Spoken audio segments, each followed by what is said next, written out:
शेरगिल को भारत की प्रथम आधुनिक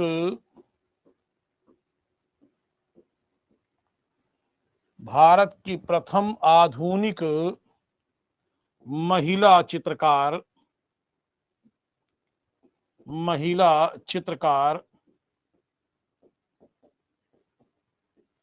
के रूप में जाना जाता है। ठीक है, भारत की प्रथम आधुनिक महिला चित्रकार अगर किसी कहेंगे तो कहेंगे अमृता शेरगिल को। अगर आता है भारत की पहली महिला चित्रकार तो कहेंगे सुनैना देवी। आप लोग जानते हैं सुनैना देवी के बारे में। भारत की प्रथम प्रसिद्ध महिला चित्रकार तो भी आप बताएंगे, क्या बताएंगे? अमृता शेरगिल को भारत की पहली प्रसिद्ध महिला चित्रकार। किसको लगाएंगे आप? लगाएंगे अमृता शेरगिल। ठीक है, अगर क्वेश्चन आता है अमृता शेरगिल को भारतीय चित्रकला का मील का पत्थर कहते हैं, क्या कहते हैं? इनको कहते हैं अमृता शेरगिल को भारतीय चित्रकला के इतिहास में भारतीय चित्रकला के इतिहास में मील का पत्थर कहा जाता है। अमृता शेरगिल को अमृता शेरगिल को भारतीय चित्रकला के इतिहास में मील का पत्थर कहा जाता है, ध्यान रखिएगा। ठीक है, नेक्स्ट, अमृता शेरगिल को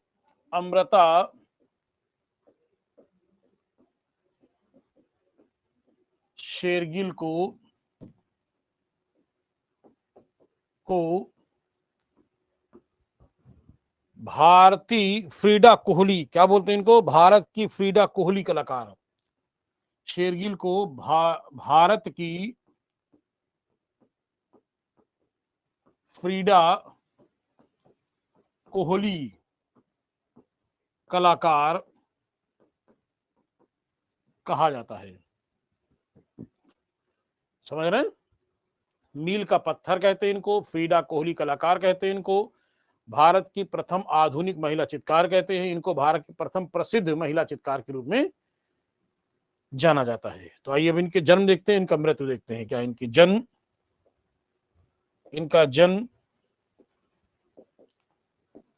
जन्म की बात करते हैं तो 30 जनवरी 1913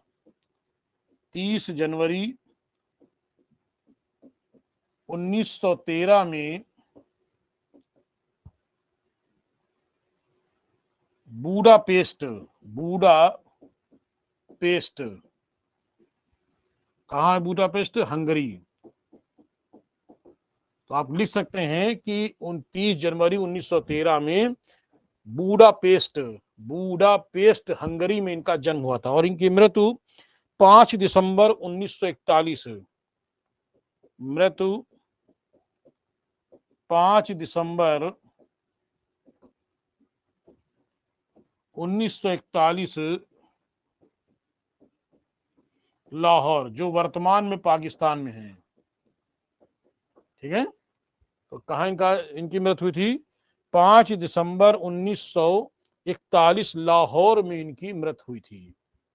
ठीक, इनके पिता का नाम, आइए ध्यान दें, इनके पिता का नाम उमराव सिंह शेरगिल। ठीक, जो एक जागीरदार थे, जो क्या थे, एक जागीरदार थे। माता का नाम, माता का नाम मारिया अंतवानित, मारिया अंतवानित, अंतवानित, मारिया अंतवानित ये था, जो एक जो एक नर्तकी थी। क्या थी? एक नर्तकी थी।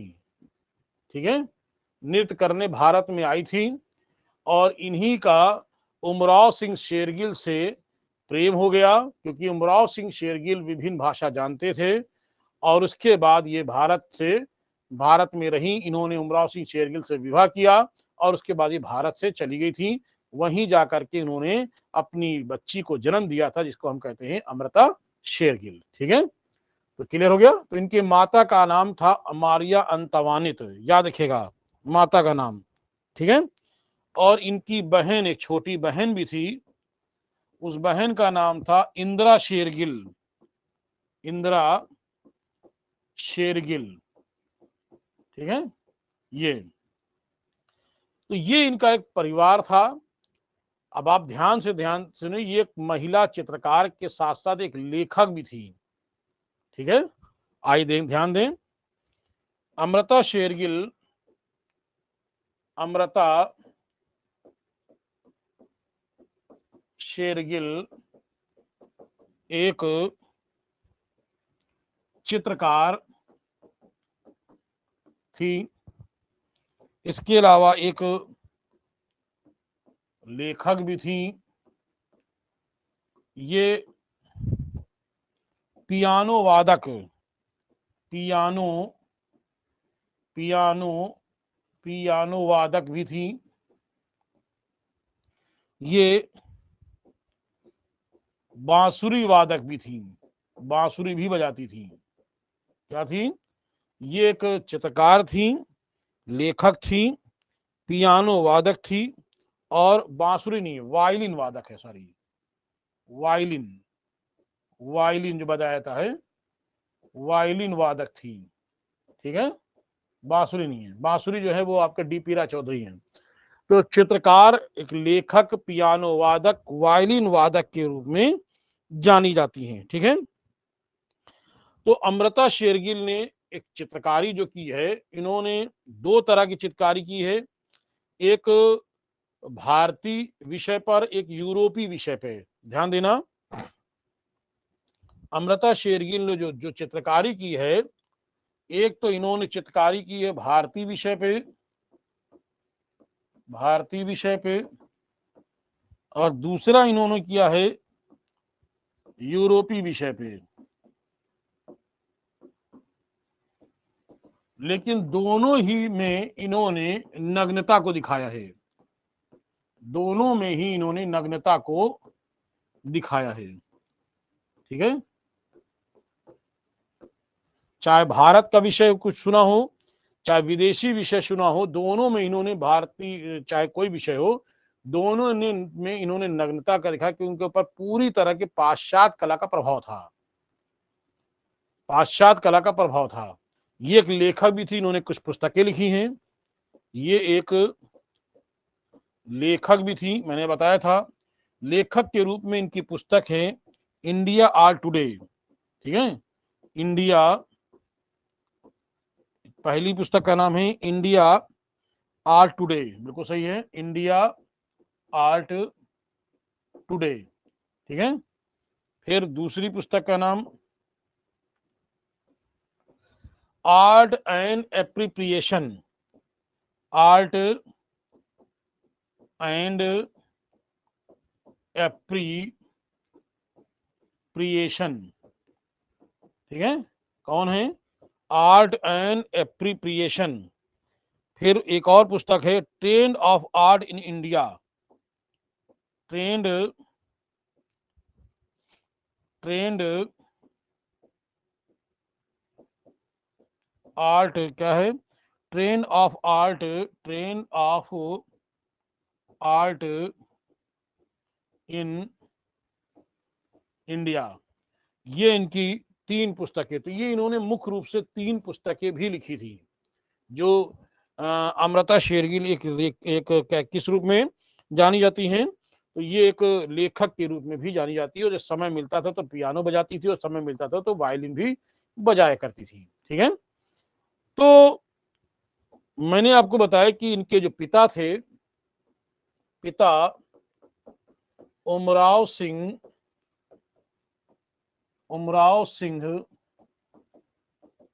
शेरगिल एक जागीरदार थे। कहाँ कहाँ जागीर थे? ये एक जागीरदार थे, दो जगह के जागीर थे। एक थे ये सराया, और सराया है आपका गोरखपुर में, एक तो यहाँ के जागीरदार थे, और एक थे मजीठा, और मजीठा है आपका अमृतसर में। तो ये दो स्थानों के जागीरदार थे, सराया और मजीठा के। लेकिन जो इनका पैतृक घर था, यानी आप कह सकते हैं कि उमराव शेरगिल का जो पैतृक घर था, इनका पैतृक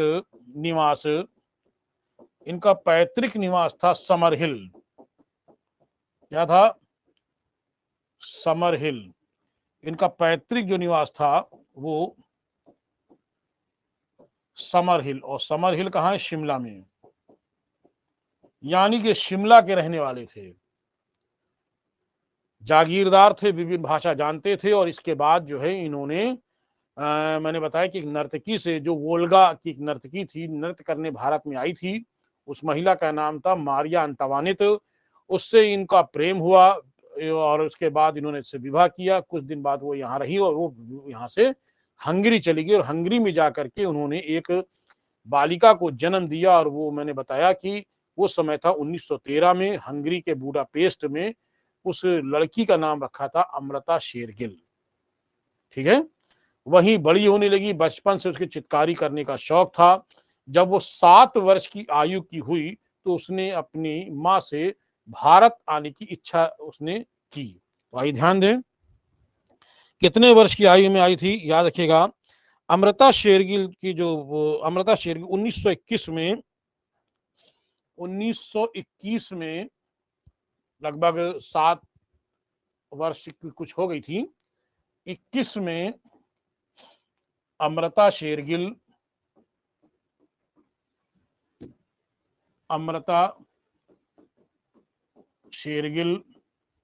प्लस इंदिरा शेरगिल, जो बाद में इनकी बहन हुई थी, इंदिरा शेरगिल इनसे छोटी थी, और प्लस इन दोनों की मां, ये तीनों लोग जो हैं हंगरी से भारत आए। और भारत में सबसे पहले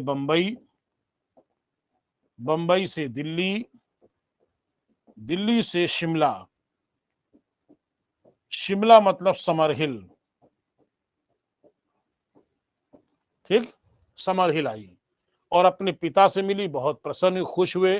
पिता ने देखा कि बचपन से चित्रकारी करने का शौक है, तो पिता ने जो है इन यहाँ पर चित्रकारी करने के लिए एक शिक्षक की नियुक्ति कर दी। लेकिन वो पूर्णतः संतुष्ट नहीं हुई, ध्यान रखिएगा।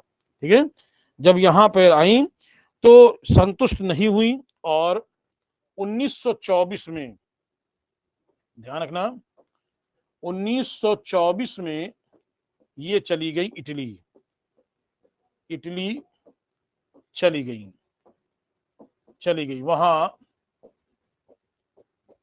फ्लोरेंस। कहा?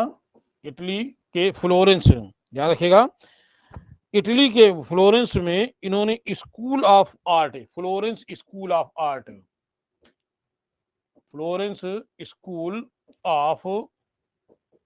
आर्ट में दाखिला लिया। कहा लिया? फ्लोरेंस स्कूल ऑफ आर्ट में इन्होंने दाखिला लिया, और यहीं पर वो चित्रकारी करने लगी। ठीक है, यहीं पर चित्रकारी करने। लेकिन यहाँ जो चित्रकारी की जाती थी वो यूरोपीय पद्धति पर मॉडल बैठाकर चित्रकारी की जाती, तो नग्नता पर आधारित थी। ध्यान रखिएगा, फ्लोरेंस में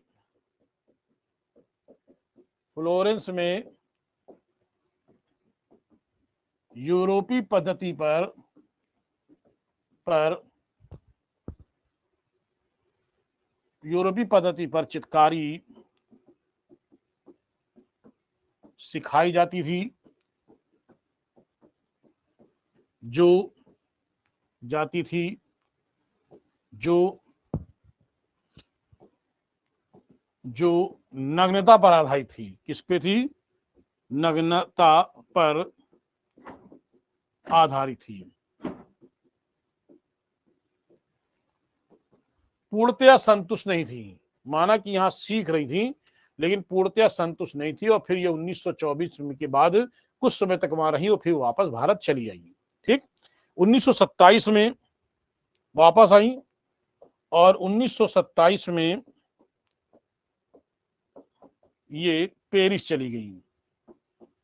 पेरिस चली गई। वहां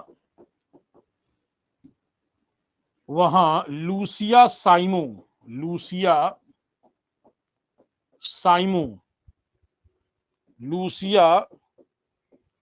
साइमो को अपना गुरु बनाकर चित्रकारी सीखा। यहां संतुष्ट हो गई, यानी कहां?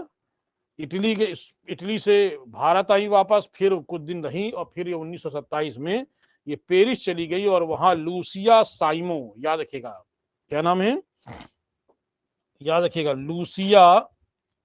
लूसिया साइमो को इन्होंने अपना कला गुरु बनाया, और यहीं पर वो उन्होंने चित्रकारी सीखी। और चित्रकारी जो थी वो नग्नता पर आधारित थी, और तैल रंग पर उन्होंने चित्र बनाना शुरू किया। किस पर? नग्नता पर यूरोपीय पद्धति पर है। यूरोपीय पद्धति नग्नता पर आधारित, ठीक है, तैल चित्र बनाए। ठीक है, अब नग्नता पर आधारित इन्होंने कैसे चित्र बनाए? तैल चित्र बनाए इन्होंने। ठीक है, और तब इनको 1929, 1930, 1931, ठीक है, सही है, इन तीनों वर्ष में इन्होंने पेरिस में प्रदर्शनी लगाई। जो भी चित्र इन्होंने बनाए, उन्होंने अपने चित्र 1929, 30, 31 की प्रदर्शनी में पेरिस में लगाया। 1932 की भी प्रदर्शनी पेरिस में लगाई। ठीक है, 1932 में इनकी प्रदर्शनी पेरिस में भी लगी, लेकिन इस प्रदर्शनी में इन्होंने एक चित्र रखा था, टोरसो। उस चित्र का नाम क्या है? टोरसो चित्र रखा था। और इस चित्र पर इन्हें, ध्यान देना, टोरसो चित्र पर इनको ग्रांड सैलून पुरस्कार मिला। इस चित्र पर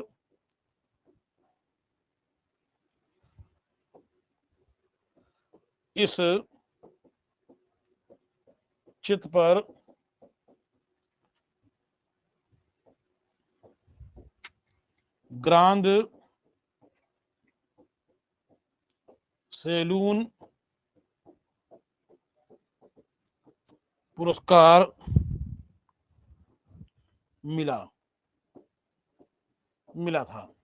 कौन सा चित्र बनाया था उन्होंने? टोरसो नामक वाले चित्र पर इनको ग्रांड सैलून पुरस्कार मिला। ठीक है, ये कब की प्रदर्शनी में? 1932 की इन्होंने प्रदर्शनी में इन्होंने चित्र बनाया था। ठीक, और 1932 में इन्होंने दो चित्र और बनाए थे। एक बनाया था इन्होंने यंग गर्ल, इनका बहुत प्रसिद्ध हुआ था ये। एक तो ये प्रसिद्ध चित्र था, टोरसो चित्र, और 1932 में यंग गर्ल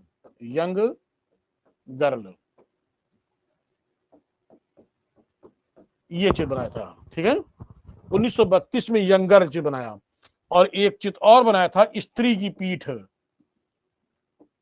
की की पीठ, ये ठीक है। तो दो चित्र इन्होंने बनाए थे, एक बनाया था यंग गर्ल और दूसरी बनाया था स्त्री की पीठ। ये दोनों उन्होंने 1932 में बनाए थे।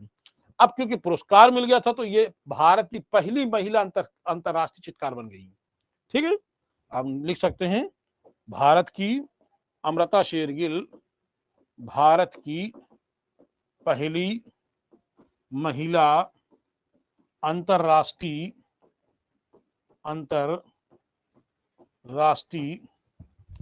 चित्रकार बनी थी। भारत की पहली महिला अंतरराष्ट्रीय चित्रकार का नाम क्या है? तो कहेंगे अमृता शेरगिल। भारत का पहला महिला वो पुरुष चित्रकार कौन है अंतरराष्ट्रीय? भारत के पहला अंतरराष्ट्रीय पुरुष चित्रकार कौन है बताएं? रविन्द्रनाथ टैगोर। और कोई बताए? राजा रवि वर्मा। राजा रवि वर्मा। कुछ किताब में लिख दिया है रविन्द्रनाथ टैगोर ने, उसको गलत वो है। पुरुष चित्रकार के रूप में जो पहला पुरुष अंतरराष्ट्रीय चित्रकार राजा रवि वर्मा, याद रखेगा। मैंने पढ़ाया सर पितामह थे। पितामह तो भारत के हैं ही हैं, उससे हमको मतलब नहीं है। इनके चित्र पहली बार रखे गए थे। हाँ, पहली अंतरराष्ट्रीय प्रदर्शनी पुरुष की अगर किसी की लगी है तो वो किसकी लगी है ध्यान रखिएगा, वो इनकी लगाई गई थी। और अंतरराष्ट्रीय में दूसरे कलाकार जो आते हैं वो है आपके रविन्द्रनाथ टैगोर। तो आप याद रखिएगा, पुरुष अंतरराष्ट्रीय चित्रकार राजा रवि वर्मा, इसको याद रखिएगा। ठीक है, अब आइए ध्यान दें 1934 में ये समर हिल आई, भारत आई। भारत मतलब समर हिल, और समर हिल कहाँ है? आप कहेंगे शिमला। मैंने बताया इनका पैतृक निवास स्थल है समर हिल। ठीक है, और अपने साथ उस सारे चित्र लेकर के आई थी। स्त्री का पीठ लेकर के आई, टोरसो वाला चित्र लेकर, यंगर वाला, इस सारे चित्र लेकर के आई। और यहीं पर वो समर हिल में 1900 समर हिल में इन्होंने अपना पहला आर्ट स्टूडियो खोला था। ठीक है, और अगर क्वेश्चन आता है कि इनका आर्ट स्टूडियो कहाँ है तो कहेंगे समर हिल शिमला में। और अगर आता है अमृता शेरगिल कला वीथिका कहाँ है तो क्या लिखेंगे आप? अमृता शेरगिल,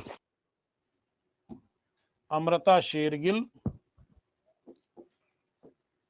ठीक है, अमृता शेरगिल नाम की कला वीथिका आर्ट गैलरी। ठीक है, तो आप लिखेंगे गोरखपुर। ठीक है, बिल्कुल सही है, बताया आपने।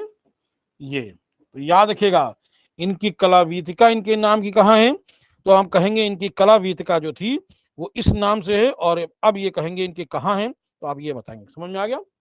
अब 1934 में ध्यान देना, ठीक है, ठीक है। तो यहां पर इन्होंने क्या चित्र बनाना चालू किया 1934 में जब आर्ट स्टूडियो बनाया।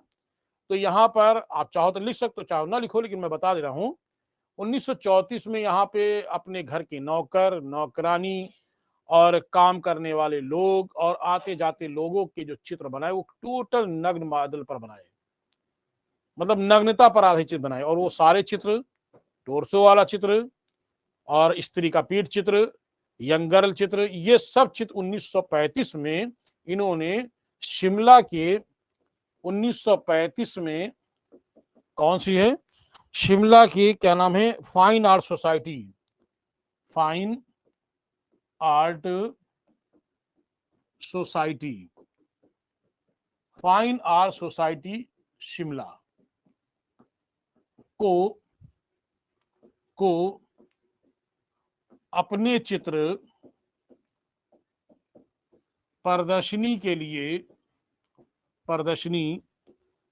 लिए भेजे जो अस्वीकृत कर दिए गए,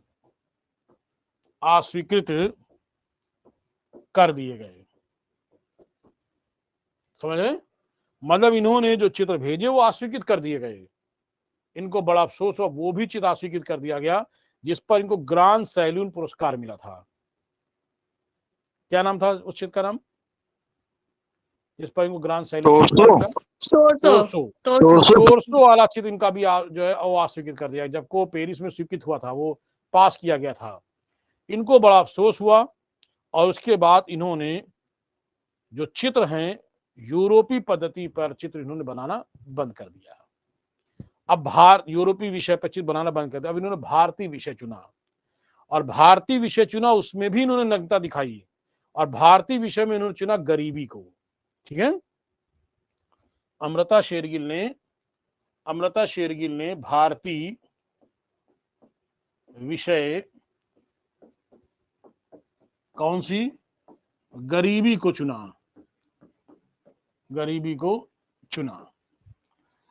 अब गरीबी वाले चित्र हैं, एक गरीब एक औरत है, एक आदमी है, तो वो उसको वस्त्र फटे दिखाए जा रहे हैं, नग्न के रूप में दिखाई दे रहे हैं, तो उसको ये दर्शाया जा रहा है कि ये गरीब है, इसके पास है नहीं। अमीरी में ये है कि वो जो है वो मॉडलता दिखाई जा रही है, वो आधुनिकता दिखाई जा रही है। तो उसमें भारत के लोगों ने ऐसे चित्र को अस्वीकृत कर दिया था। लेकिन वही चित्र जो गरीब के रूप में दिखाया, भारत के लोगों ने उसको स्वीकृत किया और एक जानी मानी कलाकार के रूप में ये भारत में प्रसिद्ध हो गई थी। तो मैंने कहा गरीबी के चुना ने, गरीबी में इन्होंने जो गरीबी विषय चुना, उन्होंने इसमें क्या दिखाया है, उन्होंने क्या दिखाया है, विषाद को दिखाया। विषाद मतलब गरीबी दिखाई है, विषाद। ठीक है, तो याद रखिएगा, इन्होंने इस तरह के चित्र, इन्होंने गरीबी विषय वाले चित्र इन्होंने अमृता शेरगिल ने चुने। ऐसे कौन कौन से चित्र बनाए, जैसे गरीबी विषय पर चित्र, जैसे भिक्षुक,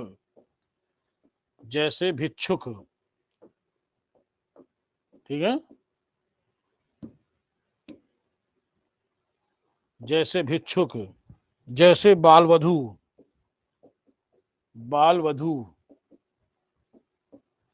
पर्वती महिलाएं,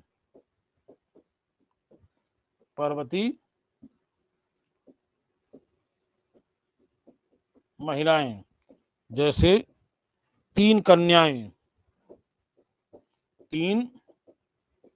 कन्याएं और भारती माँ। ये ऐसे कुछ इन्होंने गरीबी विषय पर आधारित इन्होंने चित्र बनाए थे। और इन चित्रों में इन्होंने किसका प्रभाव दिखाया है, विषाद का प्रभाव है। प्रभाव किसका है इन चित्रों पर, विषाद का प्रभाव दिखता है। और इस पर जब चित्र बनाती थी तो ये कहती भी थी कि अगर भारत में गरीबी ना होती तो शायद मेरा चित्र बनाने का विषय ही ना हो पाता कोई। इंदिरा शेरगिल ने कहा है, यदि भारत में गरीबी ना होती तो मेरे चित्र बनाने का विषय ही हमको ना मिलता। ये बात अमृता शेरगिल ने इस बात को कहा भी था। आगे देखते हैं। इसके बाद 1936 में ये बंबई चली गई। 1936 में ये बंबई गई। बंबई में कार्ल खंडालवाला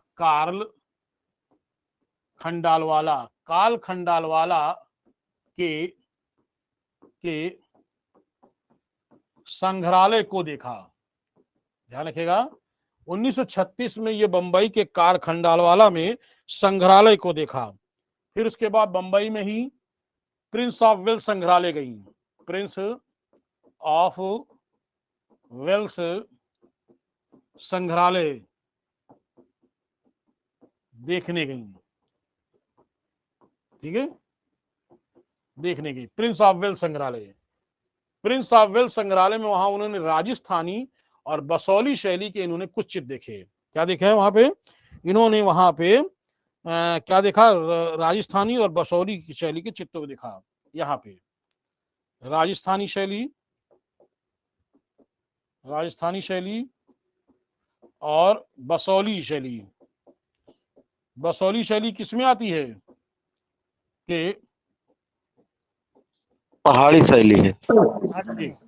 को देखा, ठीक है, सही है, बसोली शैली के चित्रों को देखा, है ना। तो याद रखिएगा राजस्थानी और बसोली शैली। फिर वहां से ये एलोरा, अजंता एलोरा गुफा को जाके देखा, ठीक है, सब बंबई में है। फिर उसके बाद अजंता और एलोरा, अजंता एलोरा गुफाओं को देखा, किसको देखा, अजंता गुफा को देखा, एलोरा गुफा को देखा। और अजंता एलोरा गुफा को देखने के बाद ये कहती हैं कि अजंता के चित्र हमारी समझ से परे हैं। क्या कह रही हैं, ये कह रही हैं यहाँ के चित्र, यहाँ के चित्र हमारी समझ से परे हैं, मतलब पल्ले नहीं पड़ा इनके।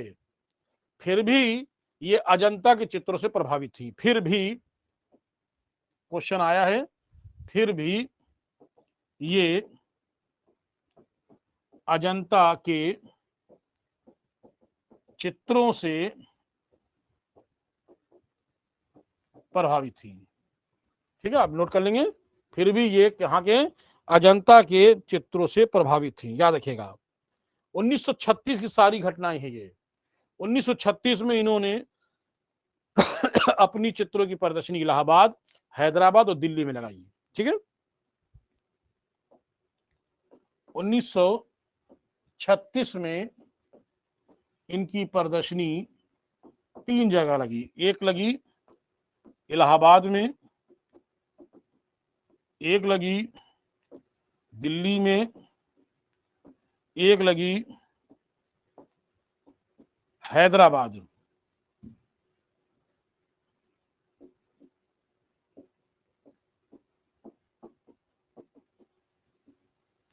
ये तो इलाहाबाद, दिल्ली और हैदराबाद में इन स्थानों पर इनके चित्रों की प्रदर्शनी लगी थी, ठीक। इलाहाबाद में इनके चित्रों की प्रशंसा, इनके चित्रों की प्रशंसा व खरीदा था आनंद कुमार स्वामी ने। इनके चित्र की प्रशंसा की और खरीदा था। दिल्ली की बात करते हैं। दिल्ली में जवाहरलाल नेहरू ने, जवाहरलाल नेहरू ने, ठीक है, चित्रों की प्रशंसा व खरीदा था। यानी दिल्ली वाले में जवाहरलाल नेहरू ने और इलाहाबाद वाले में आनंद कुमार स्वामी ने इनके चित्रों को खरीदा था, ठीक है। फिर यहां से वो चली गई सीधे लाहौर, ठीक है, लाहौर चली गई। 1937 में ये लाहौर पहुंची।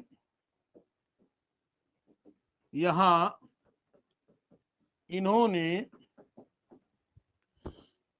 स्त्री, क्या है चित्र, यहां पर इन्होंने नारी संबंधी चित्र बनाए, नारी संबंधी चित्रों की प्रदर्शनी लगाई, ठीक है, जिसमें इन्होंने अपने भी चित्र रखे थे। ये आत्मचित्र बहुत बनाती थी, याद रखिएगा।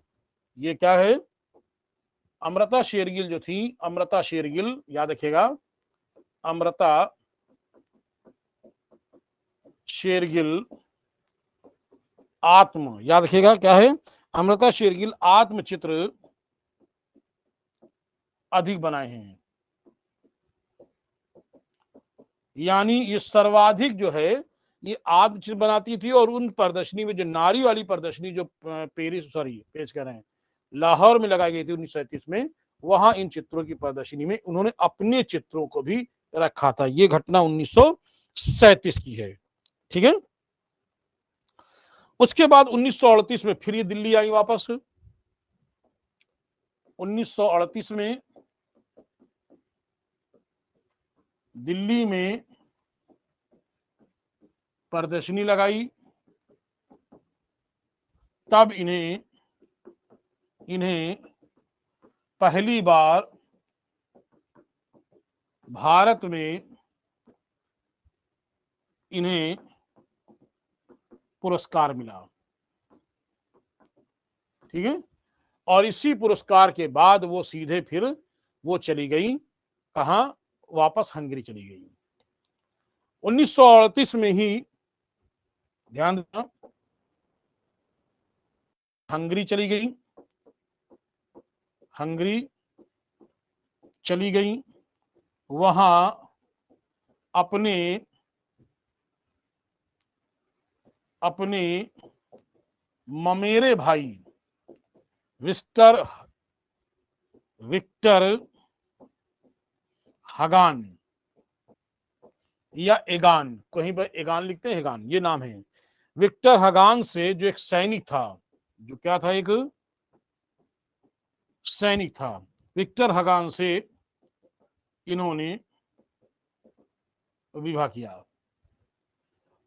और विवाह के उसी वर्ष 1938 में इन्होंने एक चित्र बनाया, हंगरी का हाट। 1938 में ही इन्होंने एक चित्र बनाया, हंगरी का हाट। हाट माने क्या होता है? क्या बाजार होता है? बाजार बाजार। मेला। ठीक है। जी जी। हाँ, बाजार का मेला। ठीक है।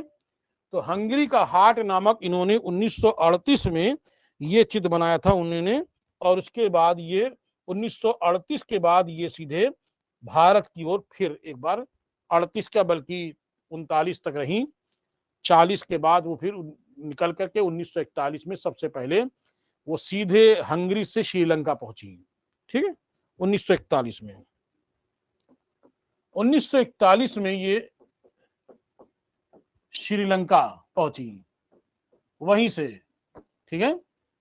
श्रीलंका नीचे आप जान ही रहे हैं, तो अब क्योंकि श्रीलंका से अगर ऊपर आएंगे तो हम सबसे पहले साउथ इंडिया में पहुंचेंगे हम, तो साउथ इंडिया यानी श्रीलंका पहुंची, वहां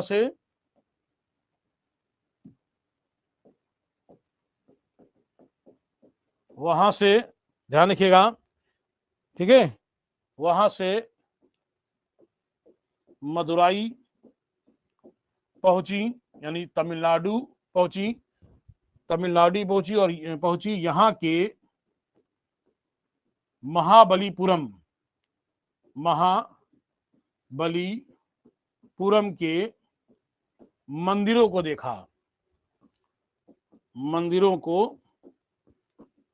देखा, और फिर यहां से मथुरा पहुंची। कहां पहुंची? यहां से वहां के मंदिरों को देखा, चित्र देखा, और फिर यहां से मंदिरों को देखा। तत्पश्चात मथुरा के मंदिरों को देखा, दर्शन किया, बाकायदा मंदिरों को देखा। और देखना क्या था? मूल इनको चित्रों को देखा था। मतलब पहले लंका से फिर ये मदुरई से में उन्होंने फिर मथुरा के बाद वहां पे इन्होंने कुछ चित्रों को देखा था। क्लियर है? कब की घटना है ये? 1940 की है, वो 41 की है। उसके बाद इन्होंने कुछ चित्र बनाए। ठीक है। कुछ चित्र बनाए। चित्र क्या है? आइए ध्यान दें। उस चित्र का नाम है झूला चारपाई पर विश्राम करती महिला। झूला चारपाई पर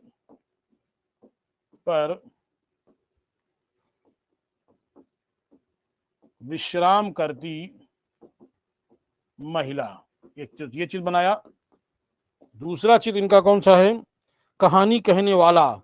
ठीक है, कहानी कहने वाला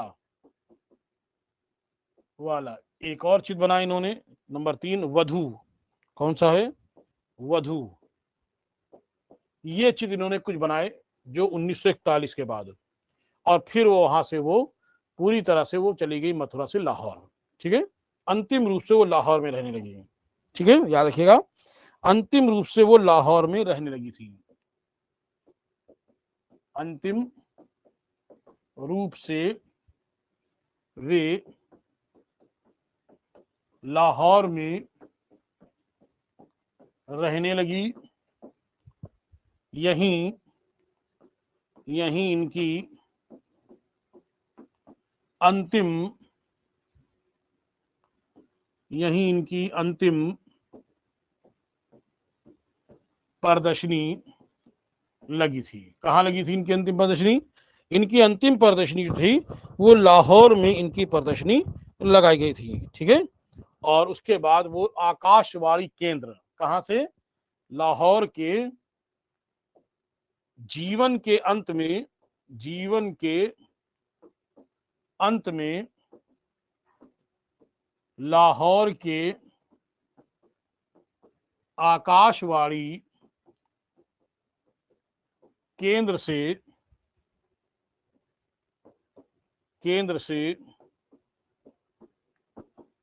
जुड़ गई थी। याद रखिएगा, कहाँ जुड़ गई थी? लाहौर में रही और वहीं पर अंतिम रूप से आकाशवाणी केंद्र से जुड़ गई थी। और यहीं पर इनकी 5 दिसंबर, जैसे मैंने अभी आपको बताया था, 1941 में इनकी क्रोमा रोग के कारण, जानते हैं, कोई बता सकता मुझे क्रोमा रोग क्या होता है? ठीक है, इनकी मृत्यु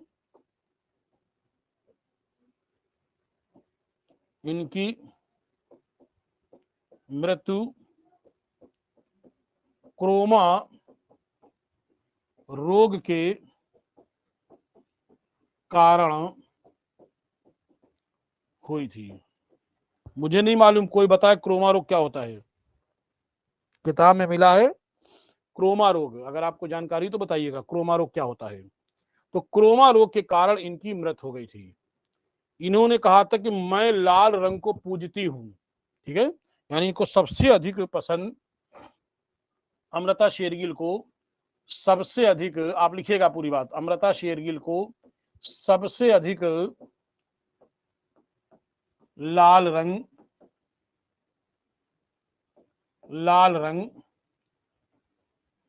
पसंद था। ठीक है, वे कहती थी कि मैं रंगों को पूजती हूं। क्या कहती थी? वो कहती थी मैं रंगों को पूजती हूं और सबसे ज्यादा मुझे जो है वो लाल रंग पसंद है। ठीक है, कौन सा पसंद है? लाल रंग। आइए आगे देखते हैं। 1978 में, 78 में, 1978 में भारतीय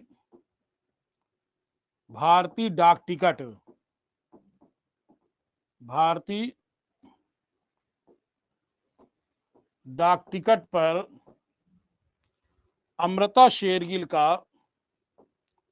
अमृता का चित्र, कौन सा है? हिल वोमेन।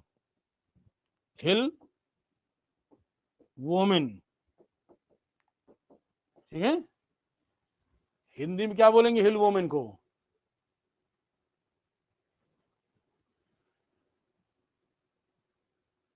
पहाड़ी महिलाएं या पहाड़ी औरतें। ठीक, अमृता का चित्र हिल वोमेन अंकित कर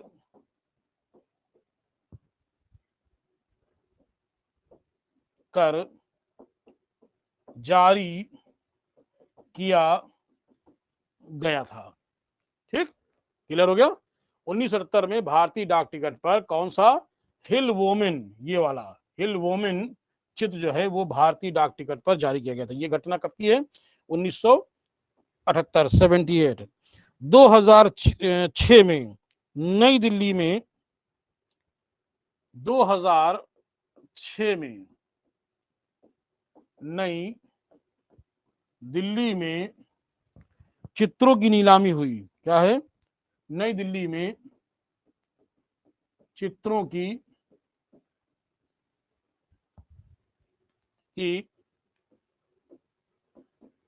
नीलामी हुई। इसमें अमृता का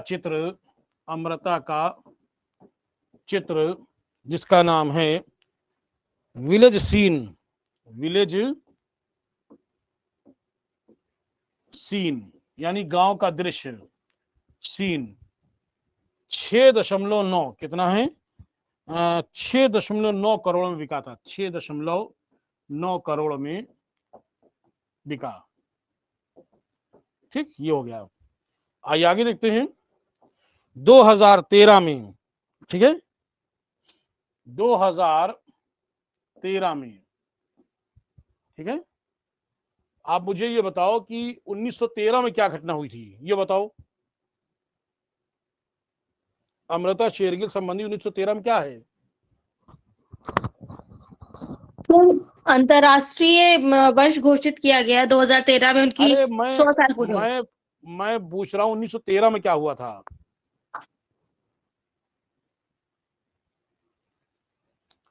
1913 में अमृता शेरगिल का जन्म हुआ था। ठीक है ना, क्लियर है? अब 100 वर्ष अमृता शेरगिल की 100वीं वर्षगांठ पर, ठीक है, अमृता शेरगिल की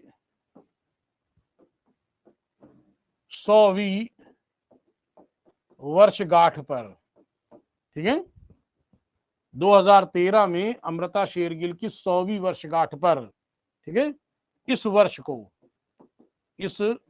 यानी कौन सा 2013 वर्ष को अंतरराष्ट्रीय वर्ष घोषित किया गया है।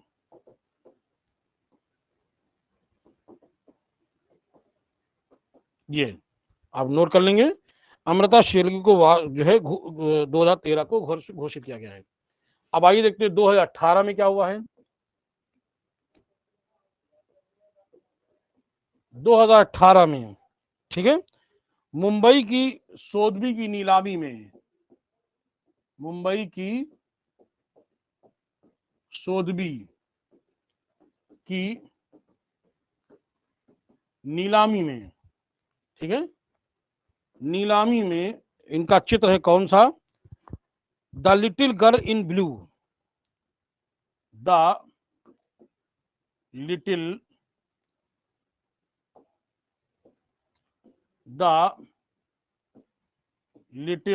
गर्ल इन ब्लू को नीलाम किया गया है। नीलाम किया गया 18 दशमलव कितना है? 18.69 करोड़ में बिका है। ये याद कर लीजिएगा, 18.9 करोड़ में, 6-9 करोड़ में ये इनका चित्र कौन सा? The little girl in blue. ठीक, अब आइए देखते हैं इनके अन्य प्रमुख चित्र। अन्य प्रमुख चित्र, मदर इंडिया,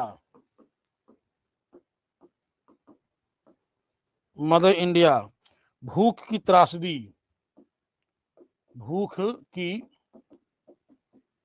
त्रासदी, इसके अलावा हाट जाते हुए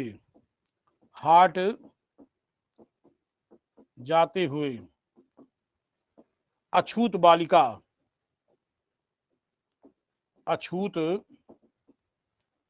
बालिका और गणेश पूजन,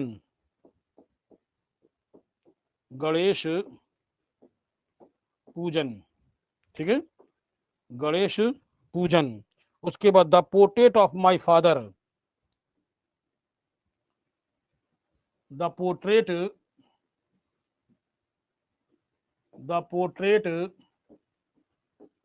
ऑफ माई फादर, ठीक है। The portrait of my father, सूरजमुखी, सूरजमुखी। उसके अलावा और कौन सा है? हल्दी पीसती औरतें, हल्दी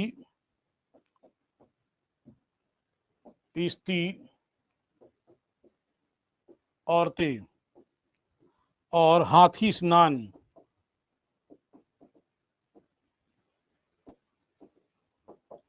हाथी स्नान। और उसके अलावा सिख गायक, ये हैं, देख लें। और इसके बाद अभी और है, ठीक है। सिख गायक, the story of the tailor, the story of the tailor, ठीक है। इसके अतिरिक्त ग्रामीण दृश्य, ग्रामीण दृश्य, वधु का शौचालय,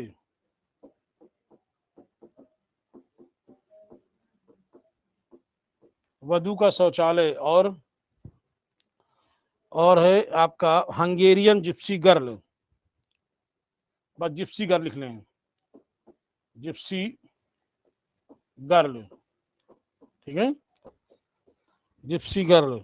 इसके अलावा कार्ला सुजैसी, कार्ला सुजैसी, कार्ला सुजैसी, 3 लड़कियों का समूह,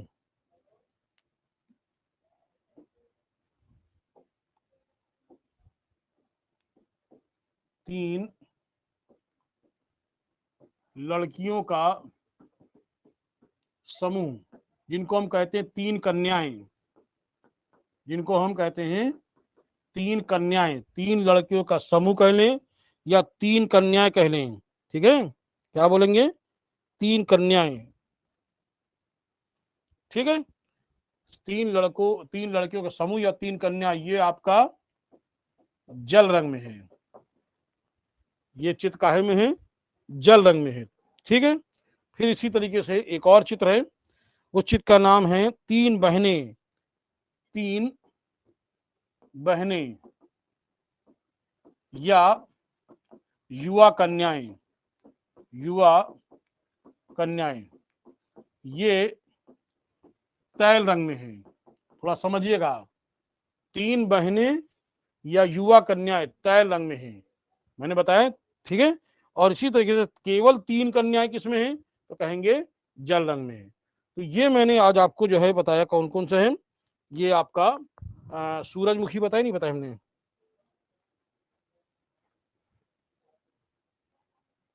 है, ठीक है। तो ये आपका जो है कंप्लीट हो गया है, अमृता शेरगिल।